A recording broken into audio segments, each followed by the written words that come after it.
တငယ်ချင်းတွေကိုမာလာထန်ချက်ကျွေးမယ် recipe ကတော့အရန်လွယ်တယ်အချိန်ကုန်လဲတက်တာတယ်အဓိကသုံးတဲ့ soup base ကဒီ high di lao hot pot soup base အဆက်ရယ်ဒီ bean curds တွေသုံးမယ်ပြီးတော့ sesame dipping sauce back bacon လေးတွေသုံးမယ်ပြီးရင်vegetable လေးနဲ့ pak choy နဲ့ broccoli မာလာအနှစ်နဲ့ကိုထည့်ချင်တဲ့အသားတွေကိုအရင်ကြော်လိုက်အဲ့ဒါမှသူကအနံ့လဲမှုေးလာမယ်ညှိနှံ့လဲပျောက်သွားမယ်ပြီးရင် vegetable တွေရောတခြားအိုးထဲမှာပြုတ်အသားတွေချက်သွားပြီဆိုရင်နွားနို့ကိုထည့်ပြီးရင်နှစ်ခုလုံးချက်သွားပြီဆိုရင်အကုန်လုံးရောသမမှုေးလိုက်ဒါပဲနောက်ဆုံးကျမှအိုးကိုမီးပိတ်ပြီးတော့ပဲလေးကိုထည့်ပြီးတော့ညှက်လိုက်စားလို့ရပါပြီမာလာလဲစားခြင်းနဲ့အဆက်လဲမစားနိုင်တဲ့သူတွေဆိုလို့ရှိရင်နွားနို့မြများလေးထည့်ပြီးတော့ခုလိုမျိုးလေးလှုပ်စားကြည့်ပေါ့နော်ဆိုင်တွေမှာဆိုလို့ရှိရင်တော့ဘုံဆုပ်ကိုသုံးတယ်ရမုံတို့ကတော့အလွယ်လေးနဲ့မြမြန်လေးချက်ချင်တာဆိုတော့ဒီနွားနို့လေးသုံးလိုက်တာနဲ့တော်တော်လေးမှအရသာကောင်းတယ်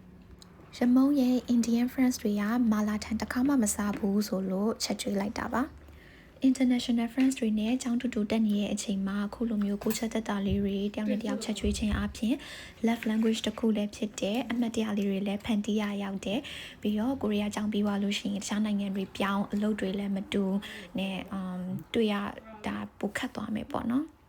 အခုလိုမျိုးအတူတူဈေးဝယ်အတူတူချက်စားပြီးတော့ကုန်ကျစရိတ်တွေအခုအတူတူ share ခြင်းအပြင် budget လည်း save ဖြစ်တယ်အပြင်မှာသွားစားရင်ဒီထက်တောင်ပိုပြီးတော့ကုန်ကျစရိတ်များပါတယ်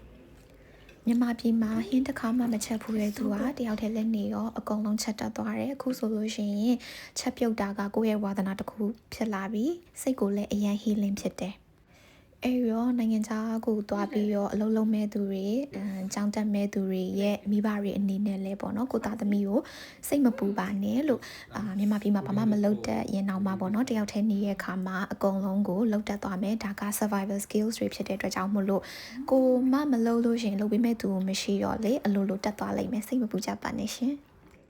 international friends တွေနဲ့အကြောင်းတူတူတက်ရတဲ့အခါမှာတိလာရတာကသူတို့နဲ့ close ဖြစ်ဖို့အရင်ခက်တယ်သူတို့ကလည်းကို classmate တယောက်လိုပဲသတ်မှတ်တဲ့အိတ်ထက်မပူဘူးပေါ့နော်ရမုံကတော့ကန်ကောင်းပြီးတော့ဒီ second semester ကျမှပဲဒီ Indian တငယ်ချင်းကောင်းမလေးနဲ့ခင်သွားတာသူနဲ့